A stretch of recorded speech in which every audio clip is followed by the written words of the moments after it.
It is Wednesday, June 10th, 2009. Sorry I didn't do a video on Monday. There was just absolutely no way. So I'm taking over our free day.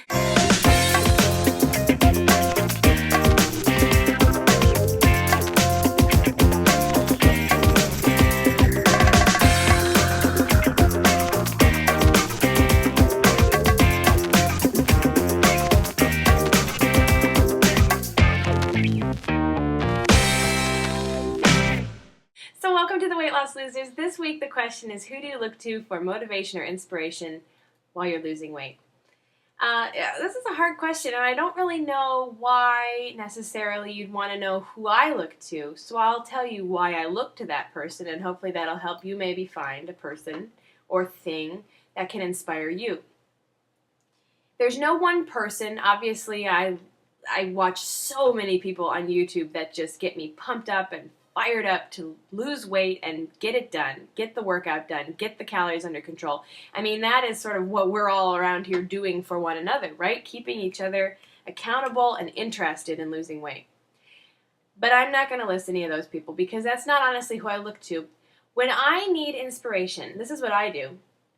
I actually look to those people who have it way worse than I do, or who had it way worse than I do at one point in their lives, to put my life into perspective. That's my practice. And I guess that'll make more sense when I give you my example. I look to my mom. But it's not because she's thin, and it's not because she's necessarily healthy, although she is, but it's because of what she's gone through in her life. My mom went to college, brilliant woman, got her master's, started going for big things in her life. Very, very smart, very, very forward-thinking in her field of speech pathology. And she eventually married my dad after having a well-established career. They had 3 kids. In the course of their marriage, she created this business, which was, at the end of its years, a multi-million-dollar business. Huge relevance in her career field. She was making a new pathway for the whole science of speech-language therapy. And she hired a man to work for her to manage her accounts, because up until that point, this business had been run exclusively from my home. My mom and my dad run it, and they were on the rocks at that point. This man came in to run the finances, swindled all her money from her, bankrupted the business. At the same period of time, my parents got divorced. My mom was left with no money, no job, no credit, and 3 babies to feed. 3 young kids.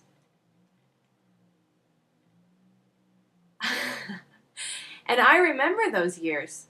I remember not having very much money. I remember mom almost never being home and working all the time. I remember having to help out a lot, cooking dinner and helping clean the house. I would always help her balance her checkbook and manage her business money because she would not trust anybody to do it ever again. Which is subsequently why, in later years, after I had gone off and had my own career for several years with other businesses, I've now come back and taken over running the business, because I'm one of the few people I think she'll ever actually trust with the business. I tell you this whole story because while the business is nowhere near being a multi-million-dollar business again, she and I are both now able to sustain our full lifestyles on this business. It is continuing to be the most prominent business. She has built it up from nothing twice, all while raising 3 kids. She always bought us the clothes we wanted. She always bought us the trips we needed. She didn't go on vacations herself for a decade to provide us with the money to go to the school trips to Europe and to China and to South America. She has given her life to us, and she's come out on top as successful, smarter, and stronger than ever. When I look at the situation, every time I think about this, I mean, right now I'm already getting choked up. When I think about what she went through, what hell it must have been to have nowhere to live, no job, everything you've dreamt and worked for 14 years collapse beneath you, including your marriage, and all you have is your children and your brain. And she built up her whole life around her yet again. to be even more glorious than it was the first time.